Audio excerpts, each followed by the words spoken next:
Bournemouth against Chelsea. The Blues are back in league action after back-to-back cup wins, and Chelsea have officially refused to sell Hudson-Odoi as Maurizio Sarri confirms the player's stay, possibly even beyond the summer, while Higuain is likely to start his first Premier League game after making his debut on Sunday as we take on the Cherries at the Vitality Stadium. To find out everything you need to know ahead of the game about both sides, be sure to watch this preview until the end. Hello there guys and welcome back to 100% Chelsea for my preview of the Bournemouth versus Chelsea game taking place tomorrow evening, obviously on Wednesday evening, with the kickoff being at 7:45 PM UK time. And obviously it is an away game for Chelsea, and yeah, I mean, this is the preview. There will be a review, a fan cam, a vlog, all sorts of content as there is for every single game that obviously Chelsea do play. So if you don't want to miss out on any of that, be sure to subscribe to 100% Chelsea, and also let's see whether we can hit 400 or more likes on this video. That would be massively appreciated and just shows us that you do enjoy our content. So if you could smash the like button down below, I would absolutely love you for it. But now getting straight into the preview and starting it off by speaking about our opposition, Bournemouth. Now, Bournemouth currently sit in 12th on 30 points from the 23 games played so far, with a goal difference of -9. Scoring 33 goals, which is pretty good, the second most outside the top 6 actually, but with 42 goals conceded, which really isn't great, one of the worst tallies in the league, their goal difference isn't that great either. And Bournemouth just generally, to me, are a bit of a weird team. They do incredible things considering their budget and the size of their club, especially considering where they came from, where they were only a few years ago. But recently they've not been in great form at all. But still, somehow they're only 3 points of basically 7th, of Watford in 7th, even though they are 12th. So they're still very close to basically being best of the rest outside the top 6. Okay, they beat West Ham 2-0 about 10 days ago in their last game. You know, they weren't, they need a cup anymore. So basically they just had a winter break of around 10 days. So they should be pretty fresh and stuff. So that won't make the game, you know, any easier for us. But before beating the Hammers, defeats to Everton, Brighton in the FA Cup, a crazy 3-3 draw with Watford, getting battered 4-1 and 5-0 by United and Tottenham respectively. And so on, you know, just poor results with the odd win in between. I mean, the last time they won back-to-back league games dates back to early October. But, you know, I mean, before then they were doing quite well. But since then, you know, not so much. Like I say, they are a bit of a weird team. Sometimes they pull off mad results, like when they beat us 3-0 at Stamford Bridge last season. Sometimes they're really hard to beat, but just about lose those games. Like they happen plenty of times they get for them against Arsenal, United, you know, even Man City. But then sometimes they just get absolutely battered, you know. Then that could be by Watford when they've been battered already this season, or like I say, obviously Man United or Spurs, which is obviously more understandable, if you will. Now, of course, we've already played them twice this season. Once early on back in September in the league when we beat them 2-0 with 2 late goals, and then in the Carabao Cup quarter-final just before Christmas when we won 1-0, again only with a late goal. So clearly we haven't found it all that easy against them this season, but still won both times. Formation-wise, they do vary quite a bit, so it's not easy to say, all right, that's what they're going to go for, as it is, for example, with us. Sometimes they go with 3 at the back, 5 at the back, 4-4-2, 4-4-1-1, 4-2-3-1, all sorts, you know. They basically adapt to their opponents, or just basically adapt to kind of what players are available, what players that manager decides to field. Plus, this season, at least against us, they proved to be a little bit more defensive than they were in the past. But that doesn't necessarily mean that they're not a good football team and don't know what they're doing, because they are really smart with using their pace. You know, they have really quick players, but they don't just use their pace with long balls, like, for example, Sheffield tried to do with just kicking it long, and even Spurs tried that. I mean, one of their best chances came just from a goalkeeper kick, basically. But, you know, they use their pace well. You know, like I say, not just with long balls, usually with good and quick passing attacks, passing counter-attacks. I mean, Fraser down the left, Ryan Fraser, is a very good and dangerous player. Obviously, the same goes for Callum Wilson, obviously their striker, plus other players as well. I mean, Wilson has scored 10 goals already in the league this season, which is very good, especially for a team like Bournemouth. But Callum Wilson is actually a doubt for the game after picking up a knee injury in the last game. You know, the manager, Eddie Howe, you know, said basically in this press conference that basically just said he's a doubt. I don't know why I'm, you know, waffling around about this.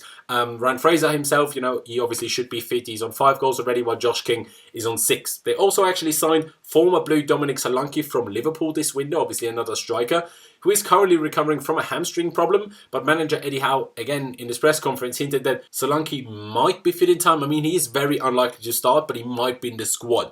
You know, basically he said he expected him to be, you know, back in February, to be fit to play in February. But then he said, you know, we have to wait and see whether that might be earlier. And obviously this is the last game before February, so maybe he will be involved, but I very much doubt that he'll start. But both Lewis Cook and Simon Francis are out with long-term injuries. Now, overall, you have to expect a tricky game against Bournemouth. You always do. I mean, even though they could be all over the place and we could in theory absolutely smash them, but more often than not, they give especially us a very difficult game. To be honest, that's really it about Bournemouth, and now getting into Mauricio Sarri's pre-match press conference. And he started off but not really giving us any sort of useful information about injuries, saying that he doesn't really know exactly if anyone will miss tomorrow's game because, yesterday the players, that played on Sunday only did recovery training, so he doesn't really know, how fit everyone is in a sense. He hasn't spoken to the doctor just yet.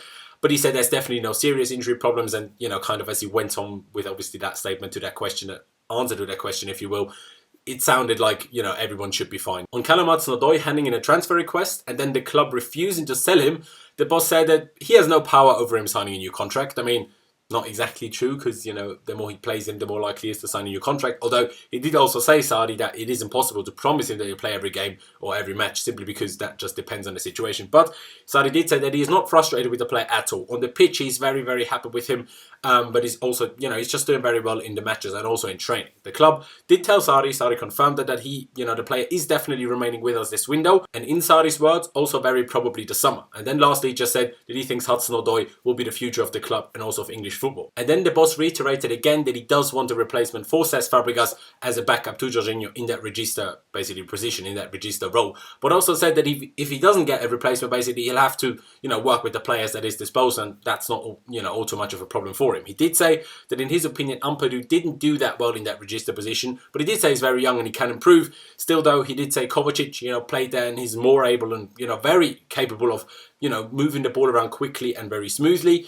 And basically Sarri then just said we just have to wait and see whether he can play that role in more defensive games as well, obviously against a different kind of opposition to Sheffield Wednesday, all due respect. And then Sarri actually stated that the team currently is in very good physical shape, even after 7 games already in January and after the, just past busy Christmas period, which is obviously quite impressive. He actually seemed a little bit surprised about that as well, but he said, we're in good shape. He said, though, mostly it just depends on our mental condition, whether, we look like we're in good physical shape or whether we look like we're tired, basically. On Higuain then, lastly, he said that it's not easy to adapt to the Premier League from any sort of other league, especially if you move in January. Sarri said that Higuain told him after the game on Sunday that the opponents were just so aggressive, and basically Sarri said, well, that's just what it's like over here, basically, and he'll have to adapt within a maximum of a month, otherwise it's just too late. But he is very confident that the player can do it. He said he's a very great player. He's a player with a lot of experience and he's very confident that he can do it. But that was it from the press conference, and now coming to Chelsea. Now, quickly just to mention some news before getting into our lineup and stuff. Victor Moses has left Chelsea and joined Fenerbahce on loan, obviously the Turkish side Fenerbahce, while Alvaro Morata did complete his 18-month loan move to Atletico Madrid yesterday. And just quickly, even though it didn't work out the way we all hoped, Alvaro Morata's move to Chelsea, and there were some very frustrating times, I do still want to thank Alvaro Morata for his contribution and the great moments that he still gave us. Especially, obviously, that winning header against Manchester United, also the hat-trick against Stoke, a game that I was at, so I was very happy with that. And to be honest, I just want to wish him all the very best. I mean, I like the guy. I don't care what anyone says. I like the guy, and I really do hope that things get better for him back in Spain. But now talking about the lineup for tomorrow's game, and in my opinion, it is unusually tricky to predict the lineup for the Premier League because, more often than not, we kind of know who's going to start, but tomorrow there are a few positions where I'm really not sure. Obviously, Kepa, Azpilicueta, David Luiz and Rudiger will all start. So will Jorginho, N'Golo Kanté, Pedro and obviously Hazard, and most likely also Higuain. But there are 2 big questions, the left-back position and the left centre midfielder position. Now, Emerson, of course, as you know, played against Spurs and did really well. Had a really good game in my opinion, and I think in everyone's opinion. Alonso then played again on Sunday and was his usual, to be honest, unimpressive self. And I'm just really hoping that Alonso starting on Sunday means that Emerson finally gets a Premier League chance tomorrow. Sarri has previously mentioned a lack of height and physique in the team when we don't play a striker and, have 3 short midfielders, obviously in Kovacic, Jorginho and Kanté. And then when we also don't have Alonso, we just lack basically all sorts of height and basically physical strength, especially when defending set pieces. And, I very much doubt that we'll go for a false 9 again. So that's 1 smaller player less, if you will. And then in that left centre mid spot, after Barkley started both of our last 2 games, I'm almost certain that he won't do so tomorrow. Kovacic didn't start against Spurs, but did on Sunday while Loftus-Cheek was on the bench and came on after just returning from his back injury. Now, if Loftus-Cheek is now fully fine and, basically ready to start, I totally believe that he should start. In my opinion, he just gives us another tall and strong player, which should, in theory, make starting Emerson an easier decision for Sarri. And just generally, I do believe that Ruben Loftus-Cheek is our best option in the left centre midfield spot. You know, I just think he's our best option for that. It gives us the most goal threat, something that we just don't have enough. We don't get enough players in the box, and he's someone that does that compared to Kovacic, who just doesn't do that at all, basically. So if he is fully fit, I really do hope that he will start, but it could just as much be Kovacic. So yeah, this is the lineup that I think we will field tomorrow, along with some personal hope added in there in those few positions. Obviously, in a 4-3-3 formation, Kepa Arrizabalaga in goal, the two fullbacks being Azpilicueta, and like I say, really hope Emerson Palmieri on the left. The two centre-backs will be Antonio Rudiger and David Luiz, the midfield three of Jorginho and N'Golo Kanté. Those two are guaranteed to start, basically. And then, like I say, hopefully Loftus-Cheek in the left of the midfield. And, then obviously on the two wings, you'll have Eden Hazard and Pedro. I'm pretty sure it won't be either of Willian or Hudson-Odoi. And then up front, you simply have to expect Gonzalo Higuain to start. Obviously, I know he did play 80 minutes, obviously against Sheffield, but he did have a few days off, before basically, playing against that, because he wasn't involved in the previous game for Milan and then only came on as a sub in the game before that. So he should be just fine with that. And Higuain, I just want to mention it quickly, in my opinion, had a decent game on Sunday. Some great runs, some outstanding touches off the ball, and just good movement. Probably actually would have scored if it wasn't for Alonso getting in the way. So I think he might have a good game tomorrow. Obviously, it will still take a little bit more time to fully get to grips with how we're playing. He knows Sarri, but he doesn't know the players, he doesn't know the league, and he just doesn't know Chelsea, basically. So that will take a little bit more time, but hopefully he can get his goal tomorrow. That would obviously be great now, especially that he's playing with Jorginho, Kanté and Hazard, plus hopefully Emerson as well. Just because those players make us a much better attacking team, so that's why I think playing with those makes him a lot more likely to get his goal. And tactically, well, we'll of course do the usual. I mean, we'll have most of the ball, try to break the opponent down and just score and hopefully, kill the game off as soon as we can. I mean, Sarri said we're in very good shape, so let's hope the mentality is right and, well, simply that we can get the win. I mean, and I'm actually pretty confident that we will get that win as well. With our incredibly tough run of fixtures in February coming up, we need to pick up as many points and wins as possible beforehand anyway. I mean, for confidence in the team ahead of those tough fixtures, obviously playing Man City in the league, then in the League Cup final, playing Man United in the 5th round of the FA Cup, and also, playing Spurs 3 days after the League Cup final with obviously the two Malmo games in between. It's tough. It's coming thick and fast and we need to be ready for it. So we need the confidence in the team and obviously we also need the points for the table. But my score prediction, if Callum Wilson is out for Bournemouth, I think we'll keep a clean sheet and win the game maybe 2 or 3-0. Probably not 3-0, but maybe 2-0.